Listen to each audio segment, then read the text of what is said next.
You're listening to How I See It, hosted by Han. You guessed it, that's me. I am here to motivate and inspire you with guests from all different industries and backgrounds. So get ready for personal stories of success, of growth, full of highs and lows, and of course, unapologetic realness. This is How I See It.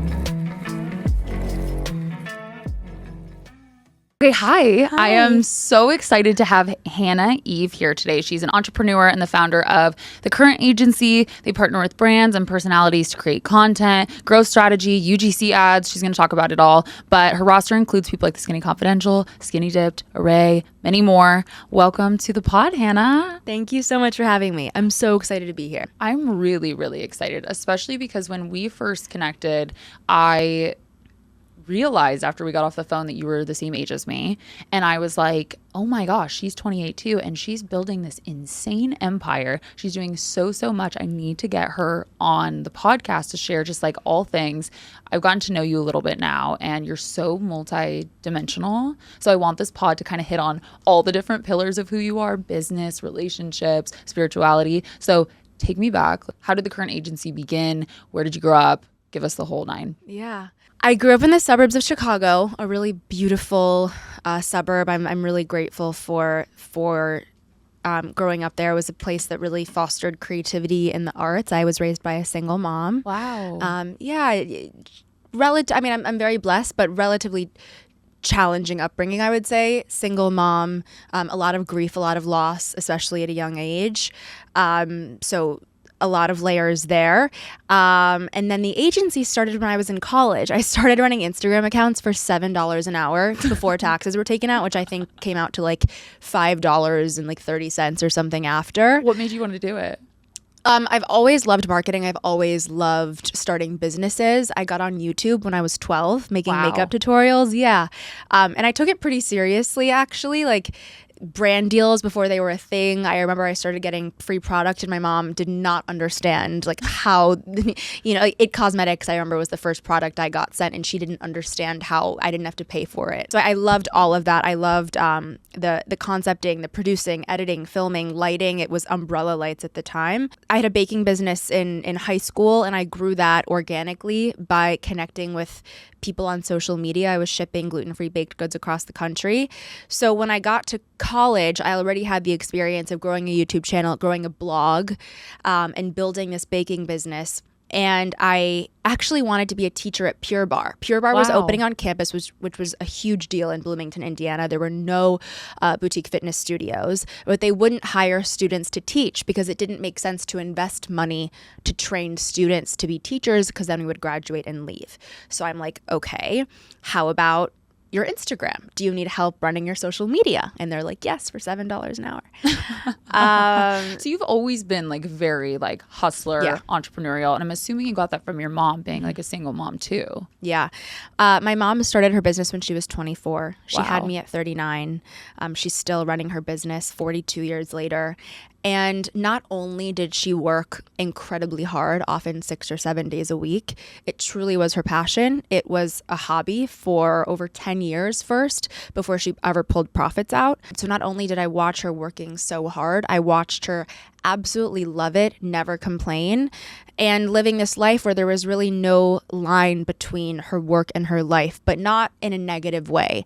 Yeah. She always said that there's not really balance. It's more work-life integration, which I thought and I think is a really interesting concept. Well, it's very interesting considering that like everything now I feel like is like you have to be balanced, and there's a lot of like hate on people who are like overly working. And of course there's like, there needs to be healthy lines, but I do think that people who love what they do and like have an intense to-do schedule, which I know you do and I do too, get a lot of like bad rap for like grinding too hard almost. But I think if you've made that integration process like very fluid, it doesn't feel as taxing. Do you feel the same way? I remember vividly having a thought when I was younger. I was watching how hard my mom was working, and she also raised me to always be self-sufficient, to never depend on anyone. Everything that I grew up with was from my mom's income. And I didn't grow up in like this like extravagant way. I mean, I grew up comfortable, but it wasn't anything, crazy. And I remember not wanting to go backwards. And I was looking at how hard she was working, and I was like, oh my God, I have to work that hard. I have to work that hard too. Or harder if I want to have like a bigger life. And I'm like, I don't want to stay in a less nice hotel. Like I had this concept of never wanting to go backwards. And I think that was actually a limiting belief that plagued me for a while, where I associated a certain amount of money or success with working that hard. Totally. My mom's also in the event business, so it's very physical. Like you really have to be there. As I've gotten older, I've let go of the concept that in order to grow my business or to make more money, that's a direct correlation to the amount of time or the intensity of which I'm working, Totally. which can allow for a lot more flow and alignment. I think the more I like questioned and got curious about like, why am I working at 1 a.m. right now? Does this absolutely need to be done right now? No. Then why am I doing it? And I kind of like had to like look back and be like, okay, like your work and the way you work doesn't need to be tied to like your value as like a human. You can be successful and not feel like shit doing it. Absolutely. Something I've been thinking about lately too is being the cause, not the effect. And it's very easy for me to become the effect of my schedule, meaning that I'm completely busy, but I didn't even like decide for it to be that way. That's good. And I catch myself in that often. And then the thing that I actually need to do to move the needle doesn't get done because all these other things came up as fire drills, but they really weren't that important. So I'm trying to be more intentional of making sure that I get the thing that I actually care about done. I feel like lately, I mean, especially this is like the craziest week to be in New York. Everything is exigent. Like everything's a fire drill. Everyone needs everything right now, to the point that I've like had to tell people, I understand this is important. Everything right now on my to-do list is really important. I'm going to get to this as soon as I can. Yeah. But it's hard. Yeah. Okay. Back to your, so you start working for Pure Barre. They're paying you $7 an hour. That's how you kind of start stepping into managing these social accounts. Where does it start to like go up from there? My internship that summer was basically unpaid at a real estate brokerage in Chicago. They gave me an $800 stipend for the summer, and my parking gas money alone was way more than that. I was commuting every day, but I ran social for one of their developers, a couple of projects they were doing, buildings that they were about to open. And after the internship ended, they asked to retain me and to have me continue to run their social media. I remember I found out they were paying someone else $4,000 a month, which made I couldn't believe it. I could not believe they were paying someone that much to run their social. And then I said, I'll do it for $800. And I felt like I was like, like robbing a bank. Like I could not believe they were going to pay me that much. And from there, things started to take off. I graduated college with that developer as a client, Pure Barre as a client, and her husband owns student housing.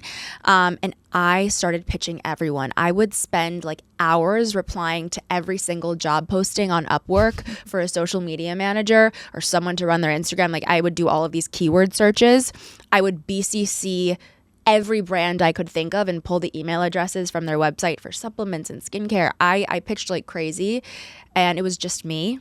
I called it the current agency when it was just me, because I thought that people wouldn't take me seriously when I was at the time a 19-year-old girl. It's and crazy. I wanted to make it seem bigger than it was, so that was a lie. And I wanted to give it a name that I thought I could grow with and grow into, and I'm like, and I knew, I'm like, right now it's Instagram, maybe it'll evolve. And it did, because this was even before TikTok. And it was challenging. I almost got evicted from my apartment in Chicago. Like I could barely make my rent. And things started to take off. And then I started working with Arrae, which led into the Skinny Confidential, Lauren's personal, and the product line. And from there, doors really opened. Then it was ClearStem and Skinny Dipped. And once you have a couple or even one name in your portfolio that brands look up to as the standard or inspiration for marketing, branding, social ads, that's all they need to know that they want to work with you. At this point, and for the last number of years, the business is entirely word of mouth and referral. There's really no pitching. Also, I did a lot of free work, which I know is controversial, but my line of thinking was, you spend so much money for degrees that are essentially useless in my industry.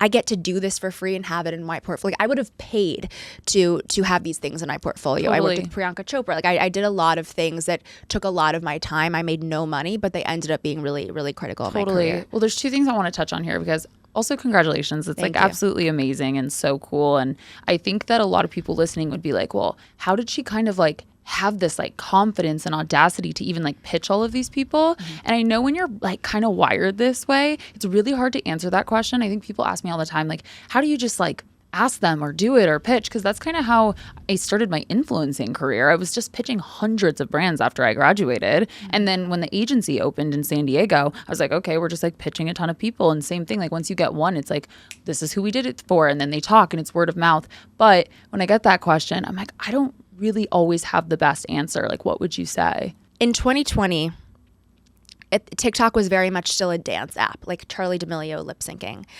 I had the idea to take more traditional YouTube style content and put it on TikTok. I was curious how that would perform. I was also bored. It was like COVID. And I did that kind of as a test. So I started making day in my lives, which sounds like the least original thing ever now because everyone is, does day in my lives. But at the time, it really wasn't a thing. So I did a couple of these this will answer your question. I did a couple of these day in my life videos and they consistently were going viral, millions of views. The opening was a day in my life as a 23-year-old marketing agency owner in Chicago. Women, especially college-aged women, were fascinated by my life.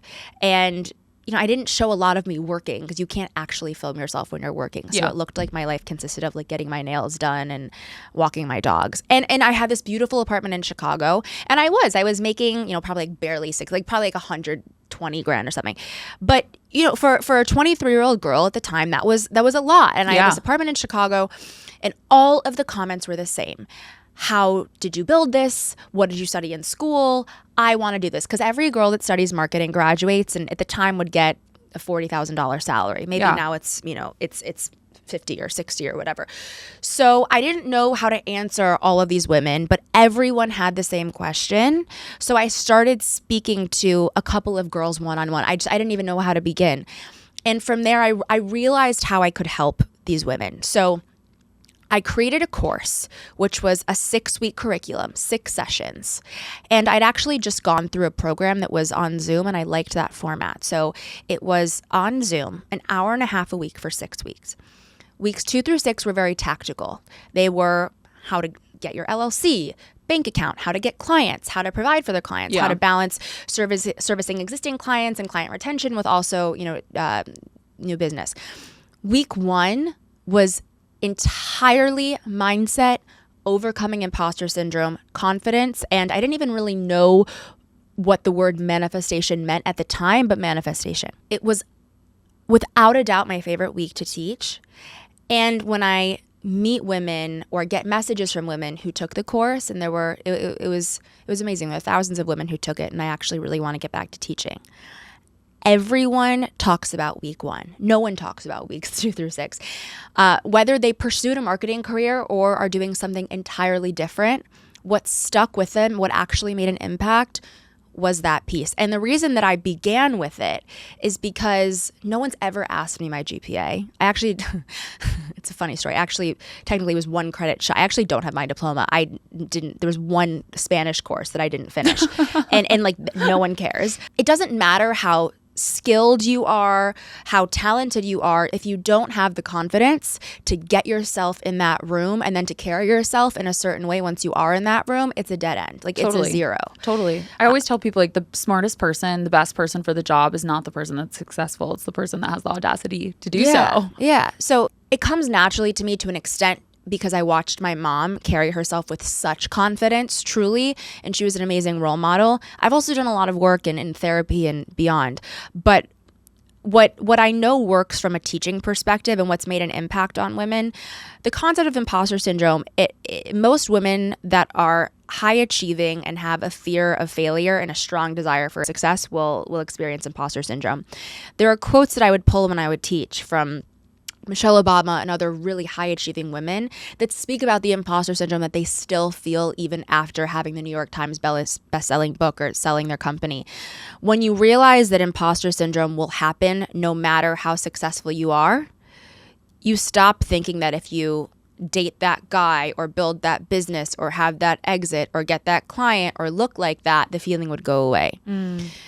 It's something that we constantly have to battle with forever. And then you realize that you're not having those thoughts because you're lacking anything or because of the state you're in now. You're having those thoughts because that's the trick that your mind plays on you. That's a human condition, especially being a woman. Also, I learned this in DBT. I've seen the same therapist since I was 17. She said, you are the thinker, not the thought. And I didn't understand what that meant for a long time. And I'm actually reading the Surrender Experiment now, which explains the concept really beautifully too. But it's a concept that we think tens of thousands of thoughts all day that are not necessarily ours. If you think about how wild and strange your dreams are sometimes and random, like your thoughts are that random too. So just because you think something, it doesn't make it true and it doesn't really make it yours. And creating distance between you and your thoughts and realizing that you are the thinker, and I visualize it. My therapist said this to me, like, you almost just have to watch the thoughts pass by in your mind, and your only responsibility is to like give them attention for 1 second and let them pass. Totally. So if I walk into a room, and this doesn't really happen to me anymore sometimes, and I say, why, I shouldn't be here. I'm not worthy of being here. You can combat that thought immediately and acknowledge, okay, that came from somewhere, but that's not true. Totally. I deserve to be here as much as anyone else. That's why I'm here. Totally. I feel like even for me, like I've now reframed it as like okay, that's my reminder that I'm human. Mm-hmm. I'm like, I'm here. Okay, cool. Because you're right. Like someone asked me recently, they're like, how did you get rid of imposter syndrome? And I was like, I don't think you do. I would say that you're not human if you get rid of it. And I think to your point that people confuse the feeling with like this isn't supposed to happen versus no, this is what makes entrepreneurship hard. Why like getting the dream partner is hard. Like all of these things aren't supposed to be easy. It's a part of the human experience. And I think somewhere in the mix we've gotten that confused. Yeah, there's a quote. I haven't taught in a while, so I'm going to mess this up, and I used to have it memorized. It's a Maya Angelou quote. It's something like, before she published her 11th or her 12th book after a million prizes and awards and bestsellers, it was something like, they're going to find out I've run a game on everybody. Like she felt like a fraud after all of these bestsellers.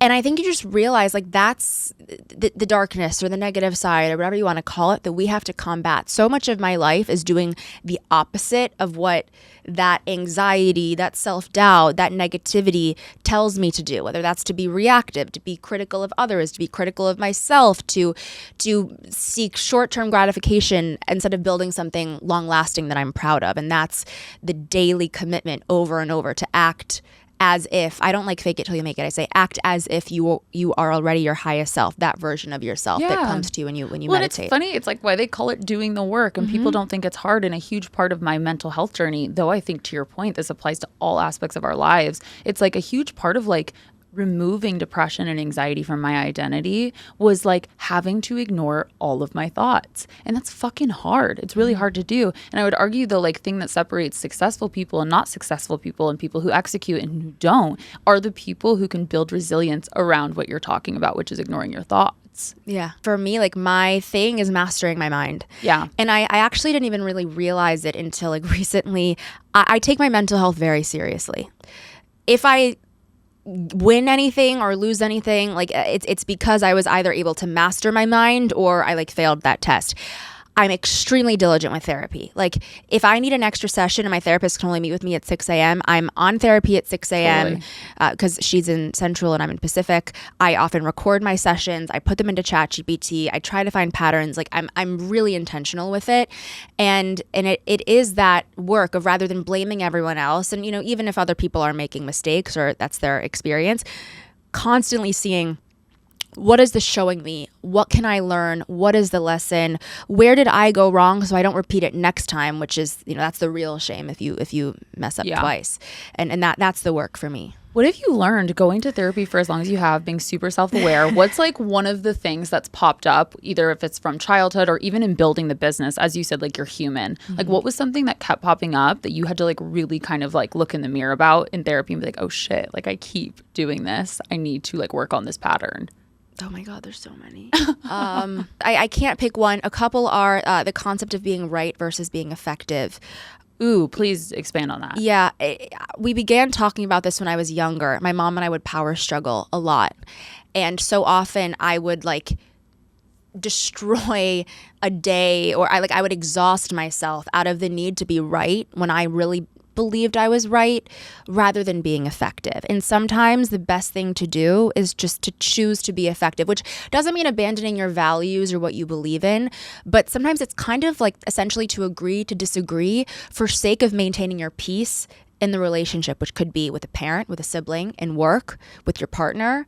You're not always going to see eye to eye, and sometimes you can really like ruin a situation, an experience, or like really deplete yourself in the pursuit of needing the other person to see that you're right. They sometimes won't even let themselves see that you're right. Also, you might be wrong, but like so it's that concept that took me a while also to understand. Totally. I've actually talked about this concept with multiple people because I think it really applies, of course, to interpersonal relationships and business, but especially romantically, I think too, because I have so many people in my life where they're fighting with their partner, they're fighting with the people they love and care about over something so fucking stupid. Yeah. I would rather just have peace. Yeah. So like to me, especially if it's low stakes, and most of the time it is. Most of the like, time it is. I just apologize, or like I just let people like think they're right. And I think it has saved me like so much energy. And I think for a while I couldn't do that either. Mm-hmm. And I think it was because I looked back and like I was never seen and heard in my house. And like my feelings were never validated and I was never told I was right. So I think it almost like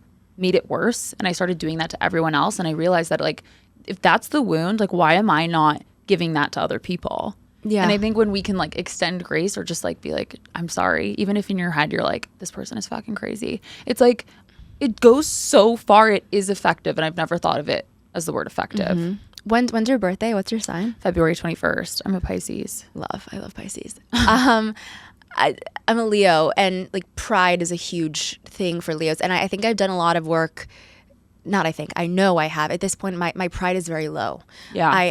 I'm very solution oriented. I don't need to be right anymore. Totally. But sometimes it comes up, especially if it's someone I care about, especially like in relationships, and things like that. I mean, and then there's so many patterns.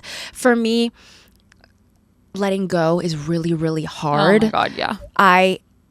It's a blessing and a curse that if I really want something to happen, experience has shown me that I can kind of, I will often do whatever it takes to get something done. Like I will go to great lengths, and I really don't take no for an answer. But as I've gotten older, I've realized that oftentimes I was ignoring signs, and there probably would have been like a situation that was much more beautiful and aligned had I let go. And I think it's a lot of mastering the balance of when do you really lean in and really, give something your all versus if it's really not working, letting go and trusting that there's something more aligned and better that's going to come, especially in relationships, but even in work. Like if someone wants to leave, previously I would have done whatever, offered whatever, I could have gotten them to stay, like an employee. Now, if someone doesn't feel like it's the right fit, I don't beg at all. And it can be frustrating and uncomfortable and not make sense. But now every time that I've let it go, something or someone so much more aligned comes in, and that seems to consistently be happening. How have you actually like felt comfortable in that surrender? Because this is very relatable, because I feel like, especially as like a woman entrepreneur, this is a very good quality to have. Same thing, like I don't really take no for an answer, and it's gotten me very far. It has not gotten me very far in my romantic relationships. It's been really, really hard to like, as I've gotten older, been to therapy longer, it's gotten easier to sit in the uncomfortable, but it's still my natural instinct. And I know for many women listening, that's the case as well. How do you balance like, okay, this is when I'm going to flex. I don't take no for an answer. This is when I need to like sit in the uncomfortable, surrender, and not go after the thing that I think I should. The overall higher level answer is constantly checking in with yourself and asking what place is it coming from. Is it coming from a place of, I need this, fear, lack? If it's ever coming from that place, the answer is to not lean in. If it's coming from a place of, you feel like it's really aligned, you feel whole already, then you can consider really pursuing something. The answer isn't just to sit home and do nothing and expect your whole life to, work out and your business to grow with you doing nothing, right? So it is this constant asking yourself and checking in. I think when it comes to romantic relationships, the answer is often not to force it and not to lean in, especially as a woman. So I think there's a different way that I would approach that versus business. In relationships, making it clear that you care about someone, that you want something to work, and doing your part to show up is really important. And in my relationship, that was a big piece of it. Is it coming from a place of I'm needy, I need you, this has to work? Always coming from the place of being clear about what your ideal relationship will look like, having such certainty in what that's going to feel like when you're a wife or if you want to be a mom, and knowing that you will have that. Like, truly, I believe if you desire it, it is because there is a future version of you that has it, as long as you pass tests and evolve and don't repeat mistakes. So knowing that maybe it's this person and maybe it's not. If it is this person, it will be. And if it's not, there's nothing you can do to make it them. Totally. And they feel that. The most unattractive thing in any scenario, business or romance, is neediness. Like, everyone can smell it, I swear. But especially as a woman, and I finally think I mastered this now, is someone who, for my entire life up until this point, if someone pulled back, I would lean in. And I think a lot of women do that. You know, the guy gets avoidant, the girl gets anxious, which makes him pull back more, which makes her lean in. And then you're out of your mind. You can't eat, you can't sleep. And the guy, you know, the whole thing's fucked. Match energy. Truly match energy. And the more obsessed you are with yourself, the more obsessed he will be with you. And it's so backwards, especially if he has a big life and big career. The pull is to go into his orbit and to completely be as helpful as you can be, prove your value, show how amazing you can be, which is great, but after you're doing all your shit and taking care of yourself. In business, you know, that's when you can send 5 follow-up emails and it's okay. Is this I'm doing my due diligence to follow up because that's how my industry works? Or am I forcing something that I'm being shown signs or my intuition is telling me this is not aligned? Or am I being needy? Because to your point, you can smell it even in business. Yeah. Like, you don't want to be like so needy to a point where they're like, why do they have to be needy? Are they not successful? And then also when you're in that mindset, whether it's relationship or business, like stuff starts to slip through the cracks. You start becoming blind to like certain characteristics or certain things about the business deal, even that like don't make sense because you're just so stressed about getting that thing. Yeah. But I'm really glad you're talking about this. I think it's a great segue into me asking you about kind of like one of the low points that I think you've been very open about on your Substack. You talked about how you had this major dark night of the soul, ego death. I would love for you to get into it. At this point, the agency is very successful. You made like $1 million off this fucking course, right? With all these girls in like 6 months, which is absolutely insane. But you have this like really low moment, which obviously because it's the human experience you're going to have. Can you kind of get into like what that was and what happened during that time? Yeah. The course is crazy. And it was a total like side quest, honestly, from the agency. And I stopped teaching a number of years ago because the agency just got so big and I was traveling a lot at the time. But I'm really going to be intentional to return to teaching because it really is my passion. And when I envision the rest of my life now, I actually did an end of life meditation recently. I was completely fulfilled in knowing that I made an impact, especially on women, that I taught and cultivated a sense of community, which was like all signs that I need to get back to teaching. I'm not sure what that's the $1 million in 6 months. Was your sign I was so much young. Like, it's crazy. I hadn't even worked with any of these brands yet, too. Okay, before you get into it, I actually want to ask a question though, too. Like at that point, how old are you?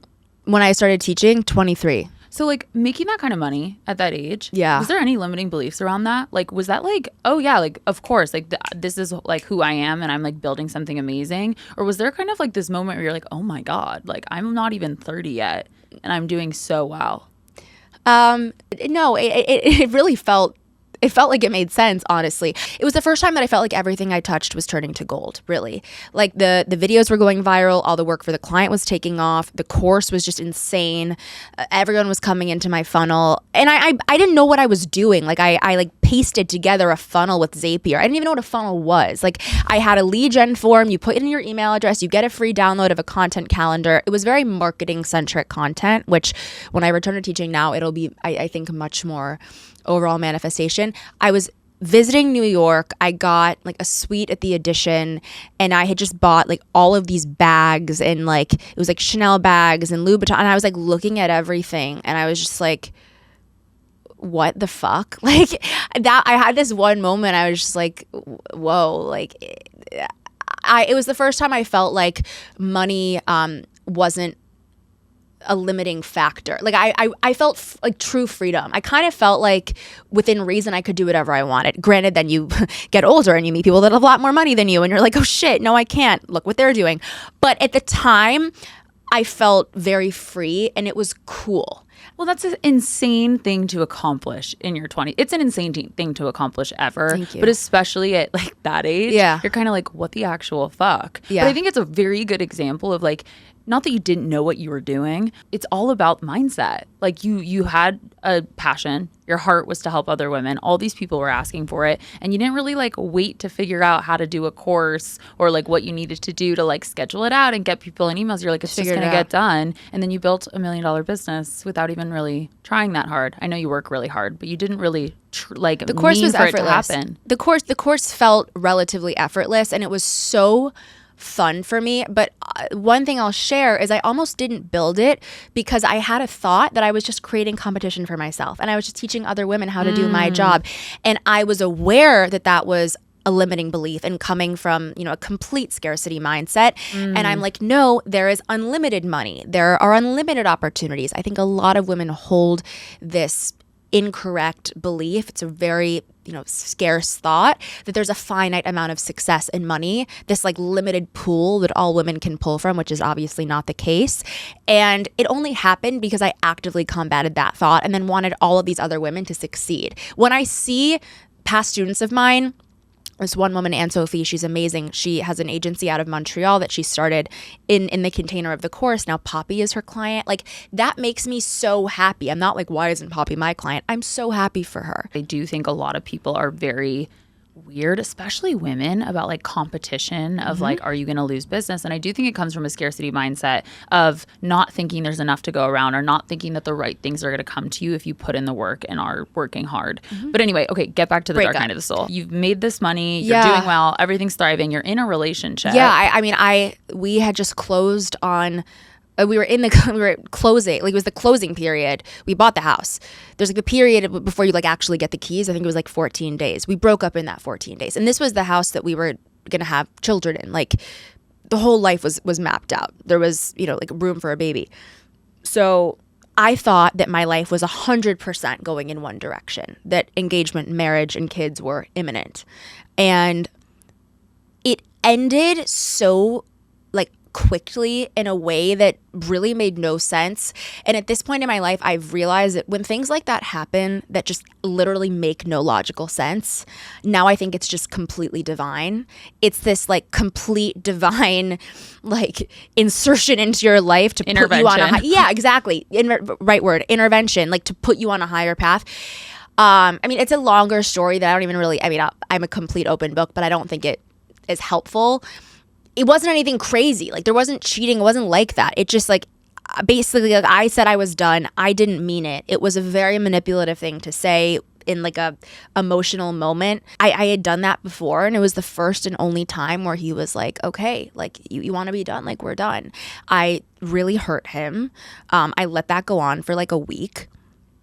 I never actually meant it. I think I was totally self-destructing, even though I'm so 100,000,000% grateful it happened. And I fully trust that there's something so much more aligned for him and for, No, but that's pretty crazy because your entire life just kind of like the rug gets pulled under you. I moved to Canada. I literally moved from New York City to Toronto, Canada, where I didn't know anyone. So in like an instant, my entire life changed. The country I lived in, where I lived, like what my day-to-day consisted of. We were like doing business together. We were traveling together. Everything fell apart. And there was a period of time where we were like trying to make it work. So I didn't know if we were getting back together or not. We were like trying. And like he was my best friend. We lived together. So my entire life was not the same. And I blamed myself. That's really what it came down to. Actually, I've been in toxic relationships that were like one in particular where I thought I had experienced the full depth of what heartbreak could feel like, and I was wrong. But that was easier because deep down I knew that there's no way that my relationship ultimately was going to be like that with this past toxic partner. This was so much harder because it wasn't toxic and I loved our life and I totally I hated myself. I thought I ruined my life. I thought I would never be happier, never find someone as aligned. and that I would just miss him for the rest of my life. And so this was like a darker period for like a year, right? I think you said in the Substack, or like a few months. It was really dark for like 6 months. Like New Year's Eve, that really, really dark. Like no will to live. Truly, I couldn't work. I like went home. I was like sleeping in bed with my mom. Like I had a complete like collapse. Like it was really bad. What do you think the root of it actually was? Now that you're on the other side and like you talk about having this like ego death and like everything that needed to happen, like obviously the devastation of like losing everything. Yeah. But I think it's deeper than that always. Of course. Like what do you think it was now that you're on the outside that you kind of had to like work through to be able to like bring yourself up again? It is truly the best thing that ever happened to me. Oh my God. Okay, so many things. Ultimately, I think I needed to get completely rocked and experience that level of pain to actually change.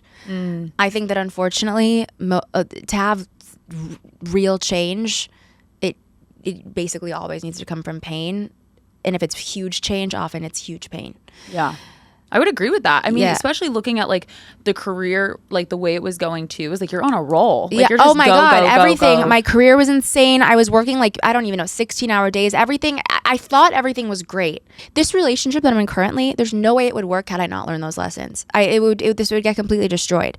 There were so many lessons I learned.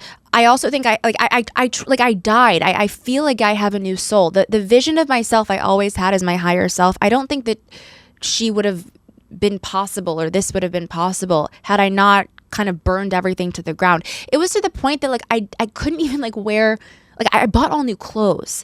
Wow. I did not want to touch anything that held any memory or energy of the past. Like everything had to be fresh. Like really after New Year's, when that's when I really started looking forward rather than just looking back. Everything had to be new. I went to Miami, then I went to LA. Like if you were to look at your old self and look at yourself now, what's like the first thing that pops up that would be different? I have complete certainty and I have no fear. Really, actually. I don't need anything in particular to work out. Like really in any, like I have such confidence that everything will work out and be amazing.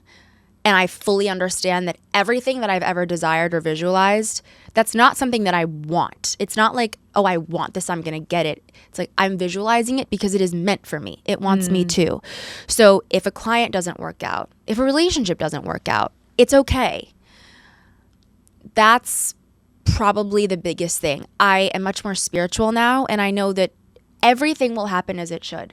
And every ounce of pain is here as an opportunity for me to learn and grow, or strengthen who I am and who I'm becoming. Before, the ends justified the means. Before, I didn't really care or even think about the place that things were coming from, as long as it looked shiny or looked good or looked impressive. Now, I don't have FOMO anymore. Like I've realized that to live an extraordinary life is really built on the blocks of very boring things. Well, it sounds like you actually have developed like a serious level of trust. Like it seems like maybe before you were living from a place of like, I don't trust that things are going to work out the way they're supposed to. I don't trust that like I'm going to be invited or be at the things that are, you know, meant for me. Or I don't trust that the right person is going to stay unless I like force them to. Yeah. And now you obviously have like fully embodied that. What do you think it was, and how do you practice that now? There's a couple of things. I mean, I have extreme abandonment issues. I don't want to, speak ill. I saw my dad last weekend actually, but like I grew up very much with a single mom, and I've never lived with my dad ever in my life, and he would come in and visit, and I wouldn't know when I would see him again. If it was a month, a number of months, like I didn't know, and I would like hide his rental car keys so he wouldn't, like so he couldn't leave. Like so I have extreme abandonment issues. I've always gone for the guy I couldn't have, and I've always begged him to stay. I've always, tried to prove that I was good enough. So when I was in that relationship, all I wanted since I was little was a family. I remember when I was like 8, I realized that I was never going to have that. My parents were never going to get back together. And I'm like, you know what? Fine. I accepted it. All I cared about was that I would have that family one day. And in my last relationship, that was the first time that I really felt like that. We had a home. I was incredibly close with his family. We would have Shabbat. So it wasn't just him, even though, he was great. I felt like I got a taste of what I always wanted. I finally felt like I was part of that family and was going to build my own. And then I thought I was never going to have it again. And I blamed myself. So it was so painful. And I think I also had so much unprocessed grief revolving around a lot of family members, my brother, my uncle, my grandparents, like a lot. And it all came up at once. I think it was a lot of repressed emotions. So well, I love that you're saying that too, because I think that like the longer you spend running from yourself, the more it piles up eventually to a point where there is going to be like kind of a dark night of the soul, or a moment where it all kind of like hits you. Because I feel like whether you call it God or the universe, like God doesn't let you just like go on without having to face like everything that's absolutely happened. Not. And the longer you avoid it, the more it starts piling up. So it does kind of all happen at one time. I feel like we all can relate to the moments where like you've kind of been going, and then like the 10 things that have been like sitting on the pillars all kind of crash at the same time. Yeah. It was this thing that took me from one timeline to one much higher.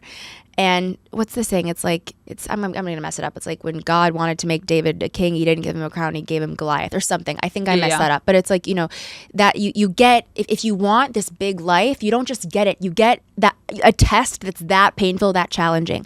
So to your question about, you know, trusting, you do need to have some type of connection to God, the universe, higher power, creator. It's actually all the same thing. I've learned, especially as I get deeper into Judaism, spiritual growth, and I learned more about other religions, everyone's really talking about the same thing. You don't need to force anything. And it's about letting things reveal. You don't always have to make a decision today. Rather than forcing it to be, let it reveal, and then you can choose later. And having that deep belief, that certainty that everything is happening for you. And if you can tap in and meditate and visualize your dream life and know that you can have that, so long as you continue to work on yourself like deeply and combat your, you know, short-term gratification urges or your reactivity or whatever it is, you will have that. It's just, it's a deep practice, and it's really getting your mind around that every single day and reminding yourself of that, because it's easy to let go of. It's very easy to have that belief when things are good, but that actually takes no work.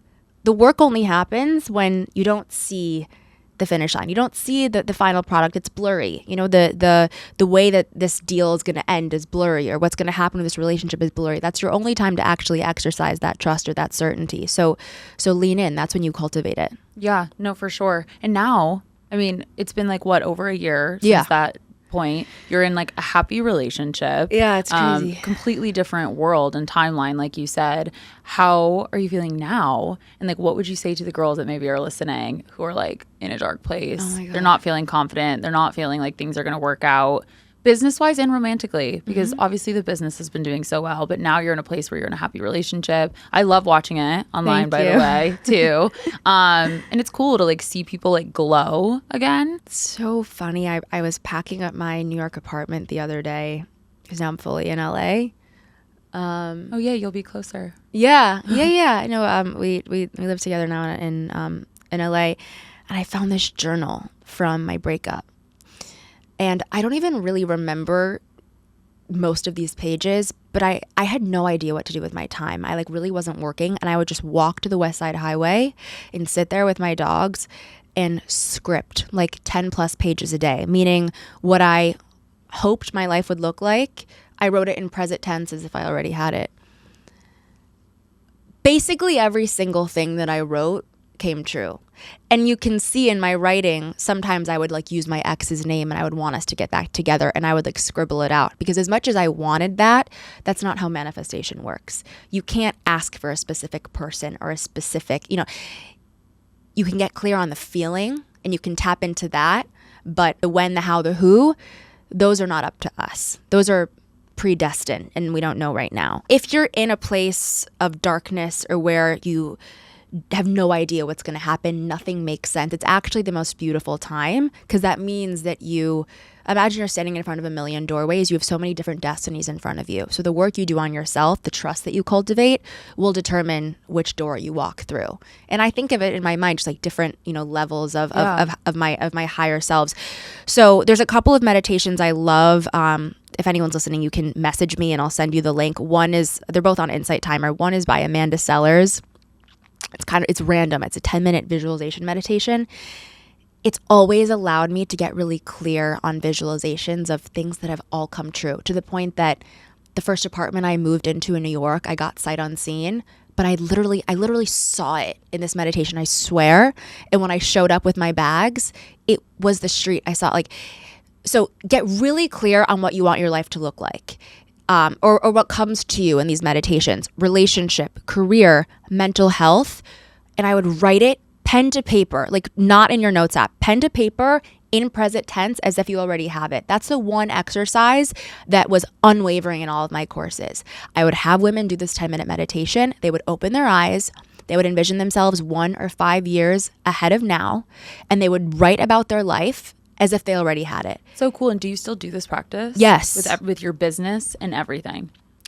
I really try not to force it. I try to let anything come to me. Yeah. But usually, depending on the day, I'll get a business thing, or I've always had a consistent, very clear vision of me giving a TED Talk. It's like purple lights. Like I see things very clearly, and I've always had like my husband and my baby sitting in the front row. Like, and I first had that come to me in like 2020.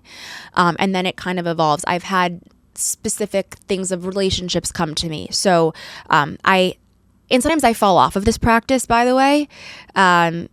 And every time I do it, whatever I visualize, usually the TED Talk one hasn't happened, but most other things have come true. And when I get new things, it's so exciting because it's like this new thing that and now at this point, I just know that means it's going to happen. Yeah. And I think this is also back to trust, about trusting yourself too, because I think a lot of people will do this and like things will pop up, but because they're not aligned and don't have that trust in themselves, they kind of like shuffle it off, or they like can't see it as clearly. And I need to start doing this practice. I do not do it very much, but I will say that I've always been very confident about like where I'm going to go and what I'm going to do. And I think it's because like I've allowed myself to like face myself, the dark parts of myself, so that I can start building trust with myself. Because when you don't trust others, you also don't trust yourself. And I think the more I've gotten to know and been real, like the conversation we're having today about like the things and the shortcomings I've had, or the things that have happened in the past in my family, I can like look at myself and be like, no, like, you know what you're supposed to do, what your heart is meant to desire, what you want for your life and a partner in your business or whatever. If something comes to you, like I view that as like okay, that's what I'm supposed to do. I don't like have something come to me and be like, oh, well, that can't happen. That can't be true. I think it's also tapping into, there's a difference between what you like want in your mind or logically versus like really sitting there and allowing things to come to you. And that's source, God, divine. And that's tapping into like a deeper inner knowing. And you might be surprised in a way that might feel pleasant or unpleasant about what comes to you. Yeah. And allowing yourself to go there. And then trusting that that's what's meant to be. Like, if I had listened to people in my life, my business wouldn't exist, and neither would my relationship. And I wrote about this in my Substack a few weeks ago. People can really love you and really be coming from the best place and still give you advice that would not give you your ideal outcome. Maybe they're coming from a place of fear, or just from the sheer fact that people usually give advice based on their experience. Yeah, I love that you're bringing this up. I brought this up to someone the other day because every single person that I asked in my life about, I just opened a studio in San Diego for the podcast and then been renting it out to people.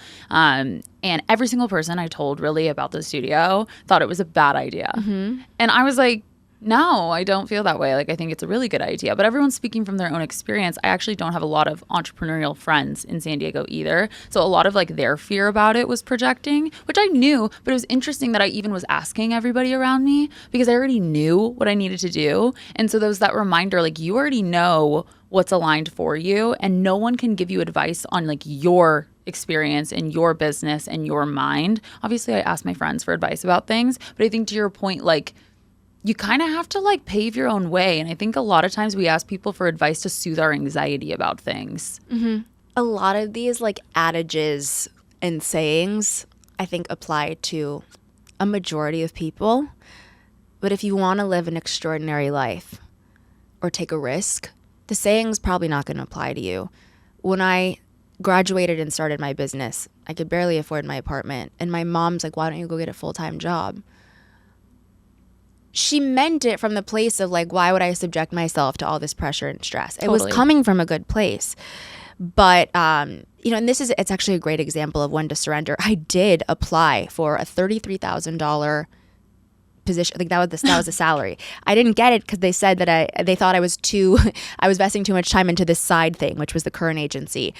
And I took that as a sign that it wasn't meant for me. Thank God. Good example to our point earlier. I could have kept going, applied to other positions, and I'm sure I would have gotten one. I was overqualified. But thank God I let that go. Same with my relationship. We were best friends for years. So many people said, if he was your guy, you would have started right away. Like if you wanted to, he would when you met. Like nothing's that simple, really. And I think especially on social media right now, this concept of just like the fairy tale happening, and it's so overdone.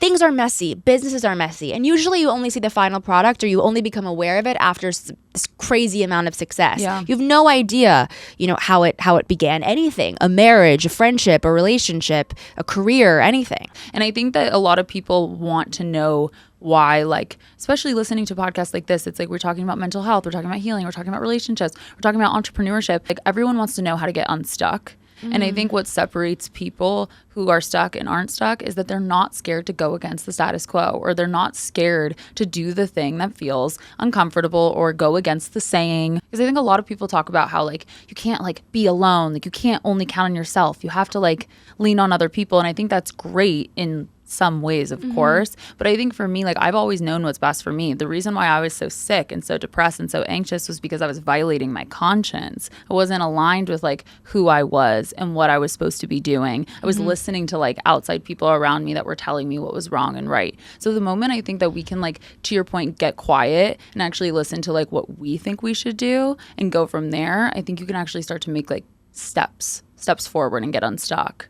Yeah, I completely agree. And this includes, in my experience, I mean, some of my greatest blessings now, brilliant people, friends of mine that are best-selling authors, and like my rabbi and my therapist told me to do something and I did the opposite, and it led to a blessing. So this doesn't just go for, friends that maybe you don't aspire to have their lives. This goes for everyone. There's no one who has your connection to the universe or God. There's no one who's in your mind, who's in your heart. And, it's great to talk to friends and for the sake of them opening your mind up to different possibilities or perspectives, or poking holes in an argument and playing devil's advocate. But having blind trust in anyone else, in my opinion, is never good. I believe that you can learn something from every single person you meet, and you also should not listen to what 100% of anyone says. No, yeah, I'm glad you're saying this too, because I think that like asking for advice should actually provoke you. Yeah. Like you're not asking advice to like take what they're going to tell you and do it. Like it's about asking for advice, and the people telling me like, no, that's a bad idea. Like what's popping up for me when people are telling me the advice? I'm like still using it, to your point, as like a visualization of like, what is my inner knowing saying about what this person is saying? Because sometimes you're right. People will say something, it'll bring up something I didn't think about, like a therapist or whatever. And I'm like, I'm not going to do that. But like, you just made me think about this, which actually makes more sense. Yeah. It's happened to me one time with a friend. I asked her something and she's like, well, you never listened to me, so I'm not giving you advice anymore. And I understand that might feel frustrating, but the purpose of advice isn't just for someone to listen to you always. That's not the utility that it must serve. It can expand you or stretch you, or actually even show you how much you disagree with what you're saying. Like, it's almost like if you flip it, if there's two options, you find out what you want when you flip a coin, and then you realize you hope it lands on one side. That's also the function it can serve. And then your point about feeling stuck, if anyone's listening to this that feels stuck, it's a very simple piece of advice. I think people underestimate the importance or the impact of environment. If you're really feeling stuck, I would say get on a plane, go on a trip, move. Or if that's too extreme, just do something different. Like do something different today. I think we think that change needs to take this immense amount of time. And, sometimes things do because you're building something, but for your world to change, like I was stuck for months, and then in a matter of like 2 weeks, my entire life shifted. Solely because I finally started looking ahead. I finally felt whole in myself. I stopped dating, actually, I was totally focused on my friends, my career, my health, feeling good. And that shift changed my whole life. Everyone started treating me back like, my old glowy self, and everything started to shift really quickly. So there is an element of, if you're feeling stuck, like, your body and mind know what to do and you're healing. Yes. But if you want something to be different, you need to do something different. You have to shock the system a little bit to like get to know that, because sometimes you're like, I don't hear myself. I have no idea what the fuck is going on. Thank you so much for coming on and just sharing all of this stuff. I really appreciate it. All the transparency around business, around mental health, around manifestation. I ask everybody who comes on, looking back at the journey you've had, it's obviously not even close to being over, but looking back at everything you've accomplished, all the hardship, how do you see it? Oh my God, I just got chills. I'm so grateful. I am so grateful for every single ounce of pain, for every tear. I wrote about this recently. I love my life. I'm so excited about what's ahead. I'm really proud of the life I'm building right now and my life as it stands today. But I also know, and I know with complete certainty, that I wouldn't have any of these blessings without that pain. And I'm really proud of the way in which, rather than just blaming other people and victimizing myself, I know that I really used all of that pain as an opportunity to look at the role that I played in my own pain and suffering. And I've taken those opportunities to grow and change. So I'm so grateful. And I just want to give any version of my younger self that was in pain a hug and tell her that it was going to be okay. I love that. And I hope I can do that for others. I love that. I talk a lot about how like I didn't see real growth in my life and real change and real 360s everywhere in my career, my mental health, my emotional intelligence, until I stopped perpetuating my own misery and like until I stopped victimizing like myself. And I think when you can like take a step back, be grateful, but also like look at your life and be like, it doesn't have to be like this. I have the power to do whatever I want. We start to see growth and change and happiness and things start to fall into place. Everyone is just a pawn. Like everyone is just a pawn and an opportunity for you to grow. And if you don't take accountability for the growth that there is for you to do, you're going to get the same person in different fonts. You're going to get the same guy with a different face. You're going to get the same challenging business situation a million different ways. You're going to, make the same amount of money and lose the same amount of money. Everything can be as limitless as you want it to be, as long as you learn and grow and change. That's it. I love it. Thank you so much, Hannah. Please share where people can find you, find the current agency, and anywhere else. I'll link all your socials too. Yeah. Instagram, it's Hannah Eve, like ITS is part of it. If I don't say that, people just think it's like Hannah Eve. So ITS, Hannah Eve. Same on TikTok. I am very active in my DMs, so message me with any questions, recommendations, whatever. I'm here to talk. My Substack as well is linked in my Instagram bio. The current agency is thecurrentagency.co. We primarily focus on organic social and performance creative. So we run social for brands and influencers and founders, and we create a lot of ad content and UGC style ad content for brands. And that's really it. I'm here to be as helpful as I can to anyone, in all things business, manifestation, life. But thank you so much. This was so fun. I had the best time. Thank you. Yay. Thank you so much for listening. I hope you enjoyed the episode, and I hope you leave here feeling motivated and inspired. Do not forget to rate and review the pod on Apple Podcasts and Spotify. And don't forget to follow How I See It Pod so you can keep up with podcast updates and see who's coming on next. And if you're not already, come join the fam and follow at How Han Sees It. Thank you guys.